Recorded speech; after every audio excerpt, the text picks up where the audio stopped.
Assalamualaikum warahmatullahi wabarakatuh. Perkenalkan, nama saya Dimas Satrio Utomo dengan NIM 3130021036. Pada kesempatan kali ini, saya ingin memaparkan hasil kerja kelompok kami mengenai metodologi, yaitu prototyping. Nah, pada metodologi prototyping ini diawali dengan planning. Lalu pada tahapan analisis, desain, dan implementasi itu dijadikan satu siklus dan dikerjakan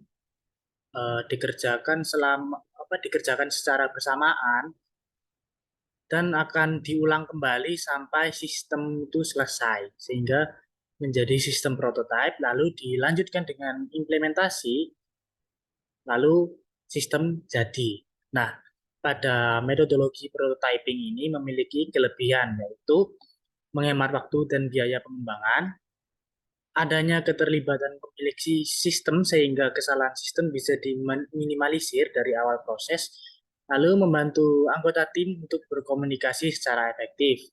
Lalu klien memiliki kepuasan tersendiri karena sudah memiliki gambaran dari sistem yang akan dibuat. Lalu implementasi atau penggunaan sistem lebih mudah karena klien sudah tahu gambaran sistem sebelumnya. Lalu kemudahan dalam memperkirakan pengembangan sistem selanjutnya. Lalu memungkinkan klien untuk mempersiapkan perangkat lunak yang cocok dengan sistem yang akan dibuat. Namun metodologi prototyping ini juga memiliki kekurangan, yaitu prototype adalah metode yang menghabiskan banyak waktu jika klien kurang puas di tahap awal. Lalu klien terus-menerus menambah requirement dari sistem. Ingin dibuatkan yang seperti inilah, seperti itulah, sehingga menambah kompleksitas pembuatan sistem. Lalu sistem akan terhambat jika komunikasi kedua belah pihak tidak berjalan efektif. Nah, kapan tepatnya digunakan metodologi prototyping? Metodologi prototyping itu baik digunakan ketika kebutuhan user masih belum jelas.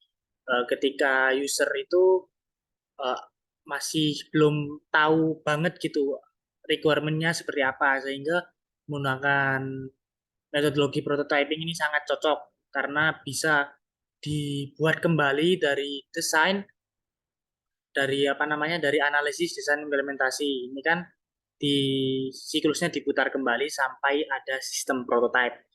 Ketika klien tidak cocok, itu bisa diputar kembali seperti itu. Lalu ketika jadwal pembuatan pendek. Nah, mengapa cocok ketika menggunakan metodologi prototyping ketika jadwal pembuatan pendek? Karena ini di analisis desain implementasi ini dijadikan satu siklus sehingga mempercepat eh, keefektivitasan dalam menggarap proyek. Gitu. Lalu yang terakhir ketika jadwal sudah terkonsep pelaksanaannya. Jadi ketika misal dikasih waktu 3 bulan nih, nah sudah terkonsep dengan pasti minggu pertama, minggu kedua itu apa saja yang akan dilakukan. Jadi seperti itu metodologi prototyping. Mungkin sekian pemaparan dari saya. Apabila ada salah kata atau kata-kata yang kurang berkenan, saya mohon maaf yang sebesar-besarnya. Saya akhiri, wassalamualaikum warahmatullahi wabarakatuh.